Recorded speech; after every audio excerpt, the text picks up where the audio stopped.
my mama would be turning over in her grave if she saw this. I'm serious. Used to shit. It's okay, that's how the game is played. You thought you could be fired, but didn't know how to get paid. I Hate Podcast Show with your boy Pooh Half for short. And we're talking real quick about Marvin Lewis Sapp. Please stand up, sir, and reveal yourself. Because I'm about to reveal you. Everybody's talking about the wrong stuff. Everybody's talking about what he said and what he did. Let me explain something. All right, me growing up in a gospel church or a Baptist church most of my childhood, I've always asked this question: why do we give money to the church and the church doesn't even help its own people? Why is it that deacons and preachers are driving around in Mercedes and Cadillacs and Rolls Royces and all this stuff, and we can't even get a meal? We eating beans for 5 days. I asked these questions because we were broke. So the thing that in the Bible, Jesus was the poor righteous. He didn't take offerings. Went to a church, he took an offering from him, he threw it on the floor and gave it back to the people. So to me, it's like, y'all pick and choose what y'all want from the Bible, but I know getting money. Now, when I understand the building fund, I understand the building fund because you're putting that money towards the building. But I didn't know that worshiping God was a full-time job. That's what these offerings are for, is for preachers and deacons and whoever else is involved. It's a ring. I'm not religious because of that. This is one of the main reasons why I do not go to church. I do not participate in church.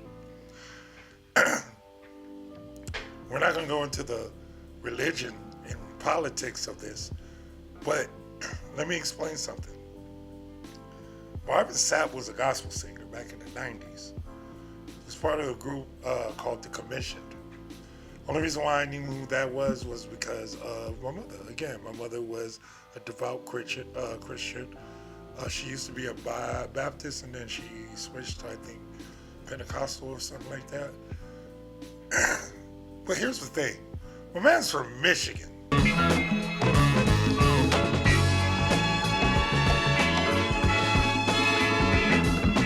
Pimps come from Michigan.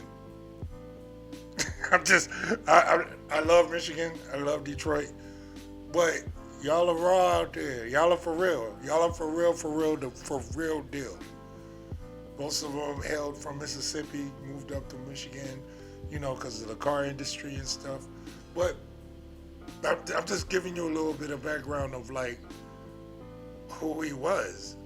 Now, what happened was this particular clip. Let me play just a little bit of it, just so you can understand where we're going with this, okay? Cost that is involved. There's 1,000 of you. I said close them doors. Ushers, close the doors. Close the doors. Damn. Close the doors. It's 1,000 that's watching online. This is a small seed. If I get 1,000 online to give this, if I get 1,000 in the sanctuary to give this, that's $40,000 to me. Okay. The delivery of how he's doing it, and he went on the Ricky Smiley show and tried to, cover it up and give a half-witted apology. I'm not buying it, Pastor. Understand, I never said lock the doors. Yeah. I said shut the doors. Shutting doors mean that people still have the ability to go in and out. They've taken issue with my tone. And I can honestly say, looking at the video, maybe I was a little more assertive than I should have been. And I can apologize for that. I can apologize for that. But three things I need to make sure that people understood. Number one, the $40,000, if it was $40,000 that was raised, was never given to me. That money was raised for the purpose. I'm not buying it. And I'm going to tell you why I'm not buying it. Because the way that you delivered this, the way that you delivered. I am delivered. That's how the Christians be talking. the way that you delivered this, sir, was not cool. It turns people off like me. Imagine where Gen Z and millennials was thinking. You're not trying to save nobody. You're trying to fatten your pockets. It doesn't matter. You even came with a direct dollar amount. Like, that is fucking nasty work. Cost that is involved. There's 1,000 of you. I said close them doors. Ushers, close the doors. Close the doors. Close the doors. It's 1,000 that's watching online. What is the reason him saying that? Why? It's not like he's trying to lock nobody. But what if I got my ass up and walk out? You know what this reminds me of? Like, for real? This reminds me of Jim Jones. A lot of people don't, a lot of millennials, but Gen X should know who Jim Jones is. This is some 70s shit. Remember, the millennials, when you hear the joke about don't drink the Kool-Aid, that's where it came from. He had all these black people following this dude. This is a true story. He was from Indiana. Or his services was Indiana, ended up on the West Coast in the Bay, then ended up in South America and killed all these, just mass suicide in all these people. He got people to do a mass suicide. About 900 to 1,000 black people died in one day. And some people say that might have been some kind of covert government operation. So Jim Jones up there in San Francisco, he became a cult leader. Many of his congregation, they were black people, poor black people up there in San Francisco. He was running like a finesse scheme where he would get black people to give him their welfare checks.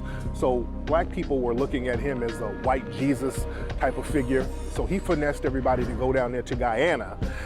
Eventually. And that's what it reminds me of when you're demanding money.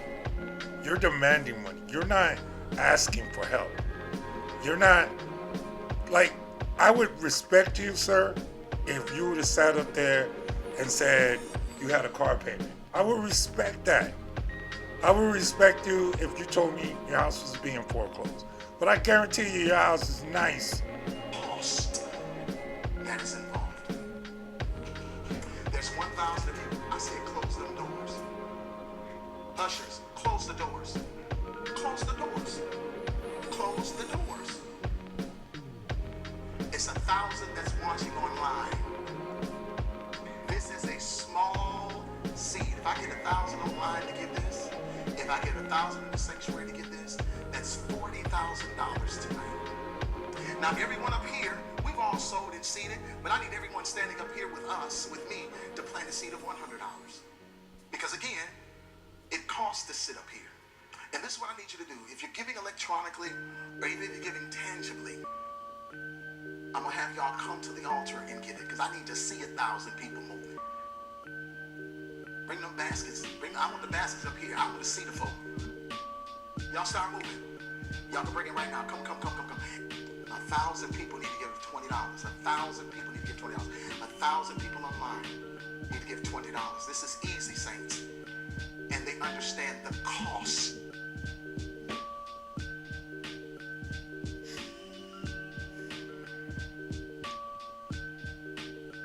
Give me a minute, because this is ridiculous. He gave exact dollar amounts, people. He gave an exact dollar amount. He gave 40 grand, 20,000 per, $20 per one, up to 1,000 people. Then he went to the internet and people that are watching on TV. What do you need, sir? You've already had all kind of different things going on with you back in 2010 with the stalking thing, back in 2013. Like, I'm not going to go into your history, but you have a history, sir. And for you to ask for that particular money is crazy. It's crazy. Because you got bread, sir. You got so much money. Look, I don't care what religious freak gonna come up and tell me something about, well, the word don't cost a dime. That's why there's the poor righteous out there that teach because they want to save their people. There's the 5%, there's the 10%, and there's the 85%. The 85%ers are sheep. They follow wherever they need to follow. Okay? Then there's the 10%, which is people like this person, Mr. Marvin or Pastor Marvin Sapp, that preys off the 85. The 5%'s woke. Don't believe what the political sense of the word woke means. Woke is just like having a third eye. You being awakened. When you politicize certain words, it loses its luster, it loses its meaning. But this is the truth. 5%er, 10%er, 85ers. Now, how many people fall under the 85ers that need a president? They need a pastor to tell them something, and they were willing to pay that. To me, that's freaking nonsense, boy. It's nasty work, and I can't believe they're playing this because it was unbelievable to people that's never seen this. It's been going on for years. He's not the only one.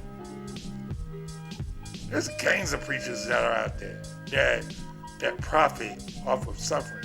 This man was in Baltimore City, Maryland. One of the top 3 poorest cities in the United States, and he chose to do that on that platform. This is what makes me sick about it. It makes me sick because he chose a platform that already the people don't even got money like that to give people, let alone a pastor. So this clip was cut. So he probably spent 10 to 20 minutes talking about this. And then he goes on the Ricky Smiley show and try to backtrack. Well, there's a reason for it. No, there wasn't. There isn't. There's never a reason to beg for money. Not like that. Just let us know. Hey, man, times is hard. I understand you're a widower. And your wife died back in the day. Bro, this ain't it right here. That's why I hate podcasts.